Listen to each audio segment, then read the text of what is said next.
uang pemerintah itu ada di modal itu tadi. Di modal, bukan di kredit. Bukan di kredit, gitu. Nah, inilah kadang-kadang suka terjadi dispute mengenai kerugian negara di situ. Ya. Mengapa kok belakangan ini banyak malah keputusan pemberian kredit dan terjadi kredit macet, kemudian bankir disalahkan itu. Kayak sekarang lah, ini para bankir itu takut dalam mengaturkan kredit sekarang ini. Kayak gitu. Bisa melemahkan pertumbuhan kredit. Betul, dong kalau bisa begitu. melemahkan pertumbuhan kredit, bisa melemahkan pertumbuhan ekonomi. Oh.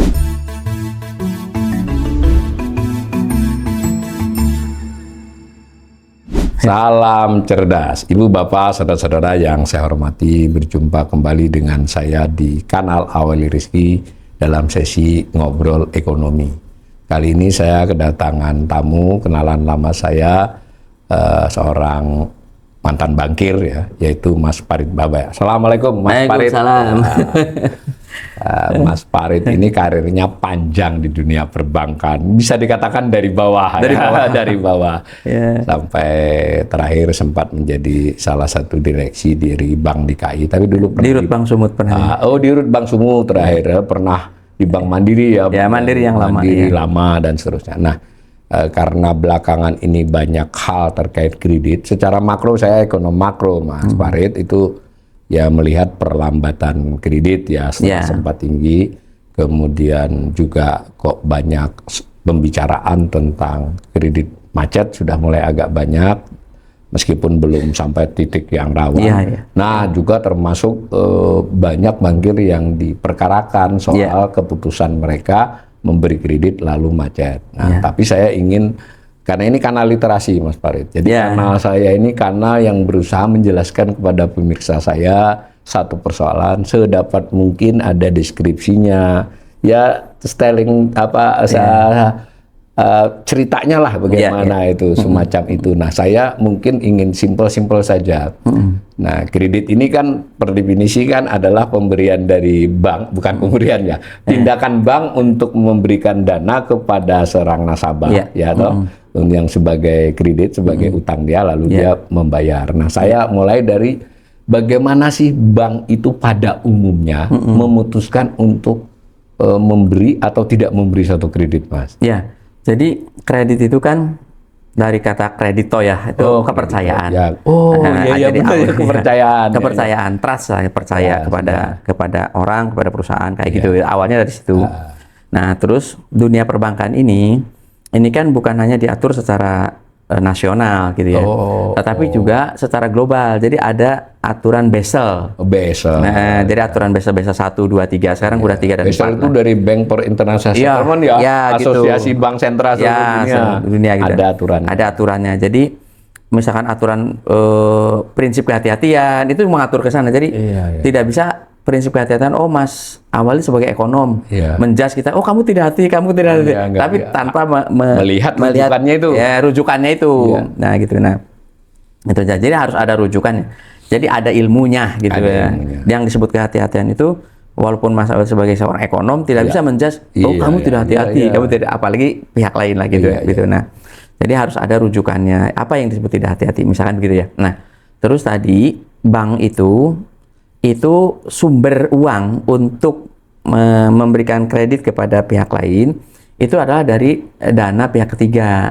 Mas Auli nabung dari masyarakat, dari nabung, ada yang deposito dan lain-lain. Bukan duit sendiri saja terutama ya.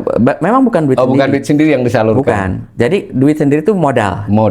Nah, modal itulah yang uang pemerintah. Kalau misalnya di Bank BUMN, Bank BUMD, uang pemerintah itu ada di modal itu tadi. Di modal, bukan di kredit. Bukan di kredit, gitu. Nah, inilah kadang-kadang suka terjadi dispute mengenai kerugian negara di situ. Ya, itu salah satunya. Salah satu yang sering tadi dispute itu. Nah, pendefinisian kerugian negara itu menjadi dispute di situ, gitu kan, antara ranah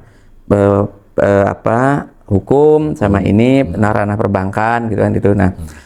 Ini menurut saya kanal literasi ini sangat penting karena mengedukasi semuanya. Apa sih yang disebut kehati-hatian tadi, atau apa yang disebut tadi kerugian ketika gitu. Nah, yang penting tadi poin pertama yang diberikan oleh bank itu duit masyarakat sendiri ya.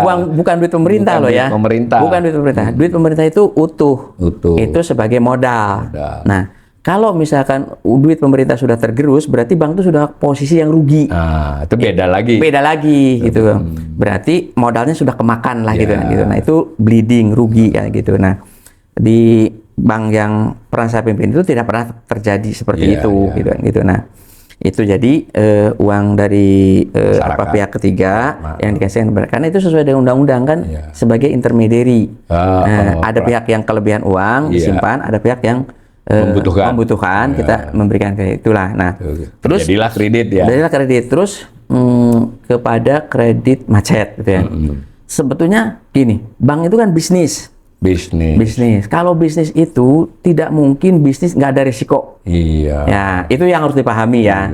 Nah, kita jualan telur, pasti pernah ada telur kita pecah, telur kita dimakan tikus, atau musibah di jalan, kesenggol bajai atau apa, itu pasti ada. Nah, di dunia perbankan itu tidak mungkin kredit itu NPL, non performing loan, ya kredit macetnya nol. Nggak mungkin. Jadi nggak ada di bank seluruh dunia ini ada bank yang kredit macetnya itu nol, nggak ada. Pasti ada, karena itu resiko yang melekat. Ada bisnis. Kalau mau tidak pecah telurnya, jangan jualan telur. Kan gitu, ya kan? Nggak usah minta kredit. Kalau misalkan bank tidak ada kredit macetnya, nggak usah punya bank. Kalau misalkan main bola, Mas Abel nggak mau kalah, punya klub, tapi tidak mau kemasukan gol, nggak usah punya klub, Mas. Nggak usah bertanding. Gitu. Karena pasti itu kemasukan gol. Siapapun pemainnya, siapapun klubnya, entah Barcelona, entah yang besar-besar juga pernah kalah dan pernah kegolan. Gitu. Itu seperti itu. Nah, bank juga pasti ada kredit macetnya. Nah, seperti itu ya. Nah, di mana ranah orang itu pidana, tidak pidana gitu kan? Bukan pada kredit macetnya itu, tetapi pada mens rea, niat jahatnya itu ada nggak niat jahat gitu kan. Kalau keputusan bisnis itu sudah diambil secara proper, secara tingkat kehati-hatian, sesuai aturannya seperti itu gitu. Ya itu namanya risiko bisnis. Risiko bisnis. Bukan jadi sengaja gitu kan gitu. Nah, itu jatuhnya risiko bisnis, atau dalam istilah undang-undang PT bisnis judgment rule itu. Bisnis judgment rule gitu. Nah, gitu. Jadi kan kita sudah hati-hati, sesuai terminologinya hati-hati ya. Hati-hati gitu. Sesuai aturan perbankan. Tuh. Terus sudah sesuai prosedurnya. Tidak ada benturan kepentingan. Tidak ada. Kita harus beritikad baik, tidak ada niat jahat, gitu. Seperti itu. Saya dalami soal kehati-hatian. Jadi secara umum saja, prinsip kehati-hatian di bank itu kalau digambarkan secara bahasa publik ini seperti apa, Mas? Maksudnya ketika diajukan atau bagaimana itu? Jadi prinsip kehati-hatian itu kan tadi dari Basel dulu. Dari Basel, ada aturannya. Terus ada undang-undang perbankan. Ada POJK. Peraturan otoritas jasa keuangan. Gitu kan. Nah, terus untuk implementasinya masing-masing bank membuat aturan. Aturan internal perbankan itu merujuk kepada aturan-aturan itu plus tambahan yang diperlukan. Gitu. Nah, itu merujuk ke situ. Nah, terus secara umum bank itu akan melaksanakan prinsip 5C. 5C. Dinilai karakternya, kapasiti, karakter dari si yang mengajukan. Ukuran karakter itu dari SLIK OJK. SLIK itu SLIK itu. Ada sistem informasinya. Dicek, ini ada nggak gitu. Ada nggak dia pernah kredit macet nggak, pernah apa. Itu ukuran karakter tuh di situ. Karakter contohnya ini oke gitu ya. Gitu kan. Terus kapasitasnya. Kapasitas dia. Kapasitas membayar berarti. Membayar ya kan. Kan itu ada misalkan CR, current ratio, debt equity ratio. Jadi rasio dia yang selama ini bagaimana? Kalau ditambah utang kira-kira bisa bayar nggak? Gitu kan. Ada DSCR gitu. Nah, rasio-rasio itu terpenuhi nggak? Gitu. Terus ada jaminan. Jaminan. Gitu bagaimanapun kan, itu ada. Nah, bentuk jaminan itu macam-macam gitu kan gitu. Jadi tidak harus jaminan itu kalau kreditnya 100, jaminan 100 tidak harus. Ya, gitu. Tapi ada lah ya. Ada. Dan gitu kan. sesuai aturannya ada, sesuai bank aturan masing-masing ya. gitu kan Masuk gitu. kunci. Nah, kolateral ya. kolateral gitu kan itu. Nah, kondisi ekonomi, kondisi ekonominya waktu itu seperti apa? Atau bagaimana kebijakan pemerintah terhadap sektor tersebut atau terhadap kondisi tersebut. Oh, terhadap kondisi tersebut. Nah, gitu. Misalkan waktu COVID itu kan ada kebijakan PEN, pemulihan ekonomi nasional. Jadi ada insentif lah ya. Tidak intensif. Jadi malah larangan. Bukan. Jadi pemerintah punya kebijakan PEN, pemulihan ekonomi nasional. Bank-bank didorong untuk misalkan memberikan kredit kepada sektor yang pemerintah inginkan, kayak gitu kan gitu. Karena itu untuk pemulihan ekonomi nasional. Misalkan ke yang mendukung pemulihan COVID, gitu. Nah, kalau dipertimbangkan kan gitu. Terus kepada yang industri yang menyerap tenaga kerja banyak, karena kalau banyak PHK kan jadi ekonomi memburuk kayak gitu. Nah, itu jadi pertimbangan kita. Terus kita ada mitigasi resiko. Terus ada istilah 3 pilar. 3 pilar itu kemampuan bayarnya gimana, prospek ekonomi buat dia gimana, terus juga kinerja sebelumnya seperti apa. Gitu. Jadi memang lengkap. Nah, terus dilaksanakan secara beralur dan berjenjang. Oh, tidak oleh satu orang di bank itu tersebut, bahkan di root pun nggak boleh. Nggak boleh, gitu. Jadi harus dari bawah. Dari bawah, gitu kan gitu. Misalkan dari kepala cabang. Nah, kalau kepala cabang tidak boleh, kata kepala cabangnya, aku nggak berani. Ada aturannya ya. Ada aturan, misalnya. Mas Awali kepala cabang, saya direksi, kata Mas Awali, kayaknya nggak bagus tuh. Jadi kami tidak boleh mengintervensi kepala cabang. Oh, di root nggak boleh? Nggak boleh, gitu. Ya kalau menurut kamu nggak bagus, ya sudah nggak bagus, gitu. Di level itu udah selesai. Selesai di level out itu. Udah selesai, gitu. Tapi kalau menurut Mas Awali ini bagus, cabang bagus. Ini merekomendasi ke atas. Masuk prosedur berikutnya, kayak gitu. Dan di prosedur itu ada jenjang juga ya. Ada tim juga. Terutama untuk jumlah-jumlah tertentu. Terus ada review dari kepatuhan. Sisi kepatuhan gimana sih? Sisi legalnya gimana sih? Sisi resikonya gimana? Jadi sangat kompleks. Jadi yang mereka harus tanda tangan ya di bank tersebut. Iya, di setiap step itu ada tanda tangan semua gitu. Nah, jadi kalau itu tidak comply istilahnya. Tidak patuh, tidak comply, tidak lengkap gitu, tidak patuh gitu. Itu tidak boleh masuk ke rapat komite direksi. Oh, ini komite direksi pemutus akhir. Tidak akhir juga. Belum juga. Masih di tengah. Ya, gitu. Masih di tengah. Nah, ketika tadi rapat komite direksi itu memutuskan, misalnya oke. Nah, ini mereka yang kerja di bawah itu independen. Nggak boleh dicampuri oleh direksi. Oleh direksi, misalnya. Gimana sih itu cara ngitungnya? Itu kita nggak boleh. Karena dia sudah expert ngitung. Dan kalau ada rekaman kita, kita tergolong intervensi ya, pelanggaran. Ya gitu. Gitu. Dan harus independen. Karena di POJK itu ada asas GCG itu salah satunya independen. Jadi mereka bekerja harus independen pada setiap jenjang, pada setiap tim ya. Dan setiap tim di bagian dia lah. Bagian dia gitu kan. Gitu. Kan misalnya nih, ngitung kebutuhan modal kerja. Kan ada COGS lah, ada ini udah dari semua data. Ya, ada semua data-data itu. Diolah. Gitu. Ya, diolah. Jadi kita sebagai direksi, coba deh aku lihat hitunganmu gimana. Itu enggak boleh tuh. Enggak boleh. Itu aturan perbankan begitu ya. Jadi itu intervensi kita. Ya, intervensi. Biar expertnya yang menghitung, walaupun mungkin kita juga pernah jadi itu kan. Tapi nggak boleh pada kasus ini, karena kita sudah direksi. Ya, udah direksi. Ya udah, itu independensi dia gitu, menghitung itu. Menurut dia hitungannya segitu, nanti keluar seperti apa, tinggal kita logik enggak gitu aja gitu. Ya misalkan kok perusahaan kecil kok dapatnya sekian puluh miliar gitu, lu enggak logik kan gitu kan gitu. Ini kita menegur, apa iya nih bener gak sih gitu kan gitu. Bisa aja suruh ngitung ulang ya. Ya, tapi kan logiknya kan gitu.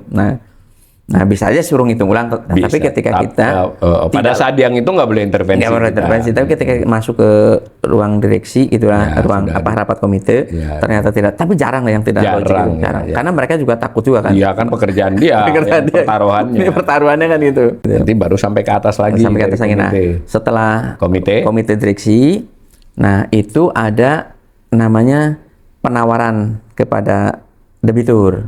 Oh. Ini direksi aku sudah memutuskan seperti ini, gitu kan. Tim ya, direksi itu biasanya tim. Ya, tim. Kamu bersedia nggak? Ada syarat-syarat tertentu. Ya. Kalau bersedia, tanda tangan, balik. Nah, bukan ke kita baliknya, ke tim itu tadi yang bertugas, yang yang punya tugas. Nah, terus nanti ada perjanjian kredit. Nah, perjanjian kredit itu biasanya pada umumnya gitu ya. Mereka juga yang melaksanakan perjanjian itu. Terus ada syarat, itu syarat perjanjian kredit. Jadi ada syarat perjanjian kredit, terus ada syarat penarikan kredit. Di pencairan. Di pencairan. Nah, gitu. Dan kita pun tidak boleh misalnya, kapan itu dicairkan? Kapan itu tidak boleh. Gitu. Direksi nggak boleh. Nggak boleh begitu. Jadi itu udah wewenangnya mereka. Gitu. Nah, wewenang mereka. Dan semua independen. Nah, gitu. Kecuali mereka lapor. Dari awal misalnya boleh lapor ke kita dari awal, misalnya lapor dari sebelah sini misalnya tadi udah mau perjalanan, lapor Pak ini kok kayaknya begini ini, boleh minta pertimbangan boleh gitu. Inisiatif dia bukan inisiatif kita gitu. Karena kalau inisiatif kita jatuhnya di intervensi gitu. Intervensi itu benar-benar dilarang tidak baik dari direksi maupun dari luar ya, dari luar gitu. Dua-duanya nggak luar, jadi harus independen. Nah, setelah kredit cair, yang monitor juga mereka juga. Kenapa kok harus begitu? Bentar, sebelum sampai situ. Lalu peran direksi dalam memutuskan ini di mana? Ya bisa di tengahin aja. Di tengah gitu. Nah, tadi ya. Terus pertanyaannya, kapan monitornya direksi? Monitornya bank wide. Secara keseluruhan. Misalkan saya sebagai dirut gitu ya di Bank Sumut. Bulan ini NPL berapa sih? Iya. Oh, NPL naik misalkan 0,5%. Gawat ya. Gitu loh, misalkan gitu. Lebih dari biasanya. Lebih dari biasanya. Ada apa gitu. Nah, boleh panggil. Gitu. Nanti kita bedah ada di mana itu. Apakah ada yang memburuk di sisi yang mana, di sisi mana gitu kan gitu. Jadi bank wide gitu melihatnya seperti. Misalkan kok ada sekarang tren uang palsu banyak. Nah, mungkin kan teller kita kurang terampil. Kan gitu. Itu direksi yang memperbaiki. Berarti teman-teman berarti teller kita harus dilatih lagi. Atau tadi penilaian terhadap debiturnya kurang presisi. Bisa. Dia memenuhi prosedur tapi nggak teliti. Kurang presisi lah gitu. Nah, ketika misalnya kredit macet meningkat kayak gitu ya. Kita cek ya. Kita cek kira-kira ternyata misalkan nih dari sisi kompetensi, ternyata mungkin mereka kurang dalam hal pelatihan A, pelatihan B, si debiturnya. Si petugas banknya. kita, gitu kan gitu. Jadi sehingga menilainya nggak presisi tadi, gitu kan gitu. Nah, bukan kepada satu persatu ya, gitu. Karena kalau satu persatu kan ribuan, nggak mungkin. Ribet. Makin gede bank, makin banyak pegawainya. Dan nggak mungkin direksi ngecek satu-satu, karena kan ribuan. Misalkan di Bank DKI dulu kita punya kantor kas dan cabang tuh 300. Gitu. Berarti ada minimal ada 300 head teller kan? Gitu loh kan. Head teller itu, bukan tellernya. Tellernya kan gitu. Bisa 3 kali lipat. Bisa 3 kali lipat gitu kan. Nah, terus kita punya AO atau RM kredit. Nah, itu di depan lah ya. Di depan gitu. Kira-kira jumlahnya 300-an. Nah, dalam keseharian mereka kan ada cek invoice, faktur, macam gitu kan. Ini kan nggak mungkin 300 setiap hari masuk ke meja saya.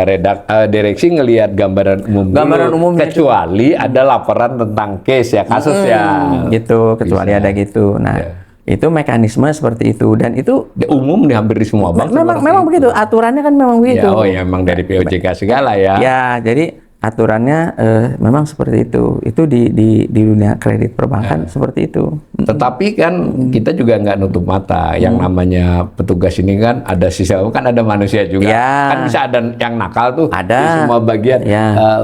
Mungkin nggak itu terjadi atau bagaimana melihat indikasi itu bisa terjadi? Bisa jadi begini. Ketika misalkan kredit macet dipegang oleh si A, gitu kan? Kok si A itu kok kelihatannya kredit macetnya tinggi ya gitu dibandingkan yang lain. Itu misalkan kredit mikro lah misalnya atau kredit menengah gitu, dia pegang 100 debitur yang mikro ya. Kok dia itu kredit macetnya kok tinggi ya, ada apa sih? Itu biasanya kita di hold, dia tidak boleh ngucurin kredit kayak gitu, atau dia dipindah ke bagian lain, atau dipindah, ditrainingkan lagi dan lain-lain, begitu itunya mekanisme. Nah, terus juga yang perlu diperhatikan itu begini, karena kita lihatnya bank wide ya, misalnya nih, saya ketika di Bank DKI monitor kredit macet itu, nah terus kredit macet waktu saya tinggalkan Bank DKI itu posisi kredit macetnya 1,75%, itu sangat kecil, sangat kecil sekali, dan itu terbaik sepanjang sejarah Bank DKI ada. Nilai kredit 1,75%, dan itu menunjukkan bahwa direksi sudah berhati-hati dalam memberikan kredit karena NPL-nya kecil. Kayak gitu. Secara umum ya, secara umum begitu. OJK melihatnya secara umumnya, oh ya berarti pengurus, direksi, komisaris sudah berhati-hati dalam memberikan kredit. Tidak mungkin NPL itu nol. Kayak gitu. Nah, saya ketika pindah Bank Sumut juga demikian. Jadi dari angka NPL berapa? Kalau nggak salah waktu itu 2,85 ya. Saya 2 tahun di sana itu bisa mencapai ke 2,19, hampir ke 1, juga gitu kan gitu. Nah itu pengelolaannya seperti itu. Itu tadi ya, terutama soal aspek kehati-hatian. Aspek kehati-hatian itu ya begitu. Nah, mengapa kok belakangan ini banyak malah keputusan pemberian kredit dan terjadi kredit macet, kemudian bankir disalahkan? Ini penilaian subjektif, nggak apa-apa dari Mas Farid. Iya, saya agak kurang paham juga ya gitu ya. Menurut saya itu ada pendekatan di kita yang antar kebijakan ekonomi dengan hukum yang kurang sinkron. Kurang sinkron gitu ya gitu. Nah, dan saya pun tadi ke Mas Bambang BB ada usul gitu bahwa rasanya perlu ada jaksa ad hoc. Yang menangani urusan kayak begini. Supaya gitu. Misalkan nih ada yang ad hoc di bidang perbankan, pertambangan dan lain-lain seperti itu, sehingga nanti lebih presisi kayak gitu. Nah, lebih seperti itu. Nah, jadi kalau tidak seperti itu nanti penanganannya menjadi itu, menjadi apa ya? Ya kurang pas lah gitu.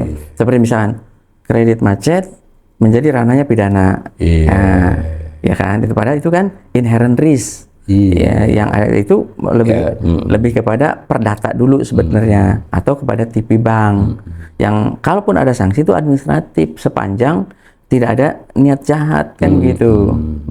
Jadi Mas Farid juga tidak menutup kemungkinan bahwa memang ya orang bank juga bisa ada yang tidak presisi atau bahkan kan mungkin ada yang punya mens rea ya dalam 1-2 kasus karena kan ya bukan malaikat kan. Iya, seperti itu manusia. Jadi pemberantasan korupsi itu harus ditegakkan gitu, tetapi jangan sampai menjadi salah sasaran. Nah, karena kalau terjadi salah sasaran gitu ya, itu kayak sekarang lah, ini para bankir itu takut dalam mengajukan kredit sekarang ini, kayak gitu. Bisa melemahkan pertumbuhan kredit. Betul, dong kalau bisa begitu. melemahkan pertumbuhan kredit, bisa melemahkan pertumbuhan ekonomi, seperti itu. Dan itu sudah terjadi di tahun 2025, undisbursement loan aja sampai kredit 2000 yang tidak dicairkan sudah disetujui tapi nggak dicairkan. 2.500 triliun. Bisa jadi ini salah satu penyebabnya ya. Yes, kalau menurut saya bukan bisa jadi. Iya. Iya, mikir lah ya direksi ya. Ya, misalkan nih, yang nengok kan banyak tuh. Saya waktu ditahan gitu kan, kepala cabang apa gitu. Mereka, Pak, saya jadi deg-degan. Apalagi kalau ngucurin kredit macet, kredit modal kerja. Ya kan gitu. Modal kerja kan terus bergulir gitu. Nanti saya pensiun 10 tahun lagi, saya bisa dipanggil-panggil katanya. Padahal kita nggak tahu gitu loh. 10 tahun lagi seperti apa bisnis orang katanya gitu. Itu ya karena itu ya bisnis ya. Itu kan bisnis. Tahun ini kita kucurkan, 10 tahun yang akan datang kita nggak tahu. Bahkan kita pun udah pensiun, udah nggak tahu menang gitu. Tapi tidak tahu dipanggil kan gitu. Nah, ini kan menjadi ini. Tapi boleh nggak saya berpendapat bahwa sebenarnya aturan perbankan ini baik dari best practices internasional, aturan perbankan, aturan OJK kita, dan aturan masing-masing internal bank itu sebetulnya cukup strict sudah ya. Cukup strict, Pak. Karena kan bank itu high regulated. Iya. Aturannya banyak banget Banyak lah ya. banget gitu, Iya, aturannya banyak banget gitu. Aturannya banyak banget gitu. Udah cukup sebenarnya, Iya, asal gitu. dilaksanakan. Asal saja. dilaksanakan dengan baik. Tadi ya. kalau ada tapi memang kita tidak menutup kemungkinan ada yang nakal itu selalu. Iya, tidak menutup kemungkinan. Ya, dan ada intervensi luar juga. Bisa jadi. Bisa jadi, tetapi kan kita harus independen tadi itu. Nah, makanya ukurannya bank itu untung nggak? Iya. Bank itu NPL-nya kecil nggak gitu. Nah, berarti sepanjang itu NPL-nya kecil, dia selalu untung, untungnya naik kayak gitu itu, ya it's okay. Makanya di RUPS pun kita tidak pernah dipermasalahkan itu kredit macet kan gitu. Karena kredit macet itu memang bagian yang pasti ada di bank. Ya, dan tadi ya, kalau memang ada yang memang mau umpama ada indikasi untuk diperiksa, harus jelas si pemeriksa atau pengadilannya ini menguasai hal-hal ini ya. Hal seperti itu. Itu yang dimaksud Mas Farid kalau bisa ada ad hoc tadi kan? Iya, gitu. Oke, kelihatannya pemirsa kita untuk sesi kali ini dapat penjelasan ya secara umum tentang kredit. Untuk bagian penutup, saran Mas Babai terhadap soal ini secara umum apa saja? Jadi sarannya mungkin harus ada perbaikan-perbaikan di berbagai sektor lah ya. Di sektor ekonomi harus ada perbaikan, di sektor hukum juga harus ekonomi ada. Tadi penyebabnya macet, jangan-jangan kondisi ekonomi kan, bukan bankir atau pengusahanya. Perbaikan gitu. Jadi perbaikan hukum, perbaikan ekonomi. Yang jelas itu menurut saya semua anak bangsa itu harus jujur gitu kan gitu. Jangan misalkan ketika kita bekerja ada benturan kepentingan pribadi, kelompok, golongan gitu kan gitu. Nah, harus jujur gitu. Jadi ketika ada kasus ada apa itu jujur gitu kan, dibuka secara jujur kayak gitu. Bekerja secara jujur, jangan sampai kita bekerja hanya untuk kepentingan sendiri gitu kan. Misalkan ketika kita bekerja untuk kepentingan sendiri, kalau kredit ini dikucurkan, maka aku dapat sesuatu itu kan sendiri. Even itu misalnya, nanti aku dapat bonus banyak, itu juga nggak boleh kayak gitu. Nah, di sektor yang lain juga demikian gitu ya. Entah itu di sektor hukum, di sektor apa gitu. Nah, itu makanya ketika saya ditahan pun saya nggak mau ada yang merusak ya. Yang dulu saya tidak pernah disuap dan tidak pernah menyuap gitu, saya nggak mau gitu. Dan ketika saya bebas pun ini adalah peradilan yang murni gitu, peradilan murni bahwa saya divonis bebas dan tidak ada suap menyuap, tidak ada apa gitu. Itu peradilan murni dan itu menurut saya pesan saya ke teman-teman yang lain, ya berjuang aja gitu. Kalau kita memang benar, kita berjuang gitu kan. Tinggal jadi bankir yang baik gitu kan. Terus ketika terjadi seperti ini, ya berjuang tetap dengan kebaikan itu. Dan ketika kita bebas pun dengan kebaikan gitu ya, gitu. Menurut saya insya Allah Tuhan menolong kita seperti itu. Dan ini saya membantah berbagai rumor lah ya. Kan sering ada rumor-rumor, dia harus begini, nggak lempeng aja gitu. Ini dengan saya buktikan, dengan lempeng ini saya bebas kok gitu. Jadi masih banyak orang baik lah gitu. Itu seperti itu.